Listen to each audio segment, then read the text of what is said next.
ఉన్నాడో మీ అందరికీ తెలుసు.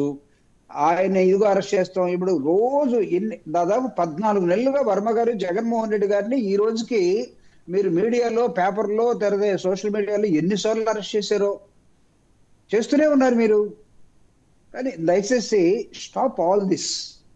ఇవన్నీ ఆపండి. మీరు ఈ అబద్ధాలు చెప్పడం కానీ ఇవన్నీ ఆపి మీరు ప్రజల మీద, పరిపాలన మీద దృష్టి పెట్టండి. ఓకే, జూపూడి గారు రేపేంటి పిఎస్సి మీటింగ్ ఉందట, ఏంటండి దాని అప్డేట్స్ ఇస్తారు?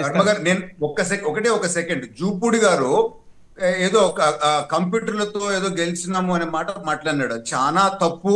ఎందుకు అనంటే ప్రజలు ఇచ్చిన తీర్పుని ఆ విధంగా అగౌరవపరచడం మంచిది కాదు. రెండోది, ఆయన చెప్పింది నిజం అనుకుంటే జగన్మోహన్ రెడ్డి మా భిక్షతో గెలిచినాడా? మిథున్ రెడ్డి మా భిక్షతో గెలిచినాడా? ఎట్లా గెలిచినారండి? ఇక్కడ కంప్యూటర్ అయితే అక్కడ కంప్యూటర్ ఏమైందండి? దానికి జవాబు చెప్పగలుగుతారా? ఇకనైనా మానండి, ఎందుకంటే ప్రజలు నవ్వుతారు. అంటే ఇది ప్రజల్లో ఉన్న అనుమానం సార్. మీరు దాన్ని నివృత్తి చేయాల్సిన అంశం మీది. మేము మేనేజ్ చేస్తుంటే నేను సూటిగా చివరిగా ఒక ప్రశ్న. తిరుపతి పార్లమెంటు 1,98,000 ఓట్లు మా ఎమ్మెల్యే 7 మంది కలిపితే ఎక్కువ వచ్చింది. ఎట్లా మా ఎంపీ ఓడిపోయినానండి? మేము మేనేజ్ చేస్తుంటే గెలుచుకోండి కదా ఎంపీ కూడా. చెప్పనా సార్? చెప్పనా?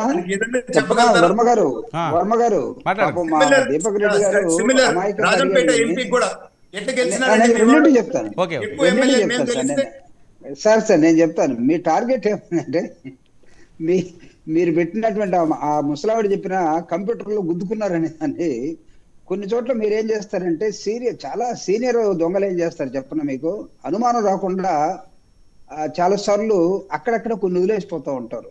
ఈ సీరియల్ జరిగేటప్పుడు దానిలో మీరు తిరుపతిని వదిలేశారు మేము భావిస్తా ఉన్నాం, ప్రజలు భావిస్తూ ఉన్నారు. దానిలో రాజంపేటను కూడా వదిలేశారని జనం మాట్లాడుకున్నారు సార్.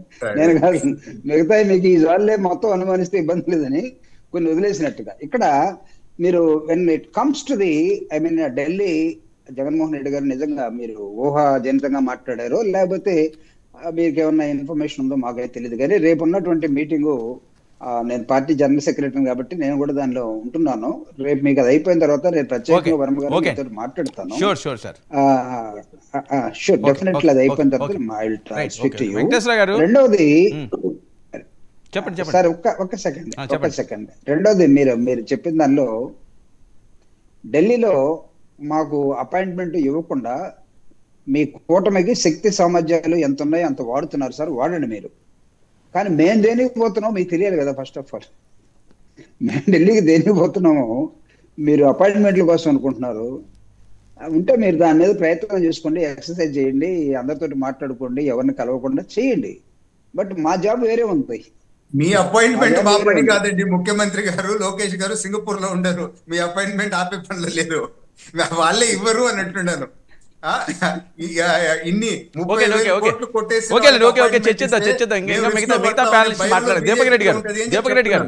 మిగతా ప్యానలిస్టులు కూడా మాట్లాడారు కదా, చర్చిద్దాం. వెంకటేశ్వర గారు